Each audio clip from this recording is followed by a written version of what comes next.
Xadharon Gyan, Science GK, prepared by Top Yale classes.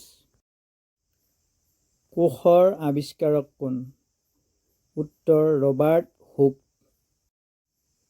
কোষৰ মূল অংশটোৰ নাম কি? উত্তৰ কোষপ্ৰৰস। কোষকেন্দ্ৰৰ সৈতে কোষপ্ৰৰসক কি বোলে? উত্তৰ হৈছে প্ৰট'প্লাজম। তাপ আৰু বিদ্যুতৰ সুপৰিবাহী মৌলবোৰক কি বোলে? উত্তৰ হৈছে ধাতু।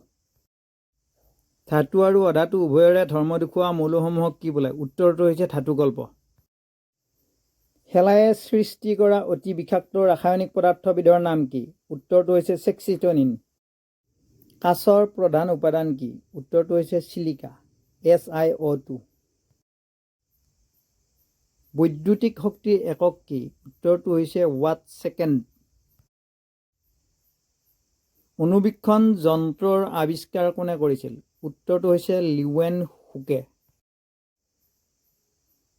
ORSৰ সম্পূৰ্ণ নাম কি? উত্তৰটো হৈছে অৰেল ৰিহাইড্ৰেশ্যন চলিউশ্যন।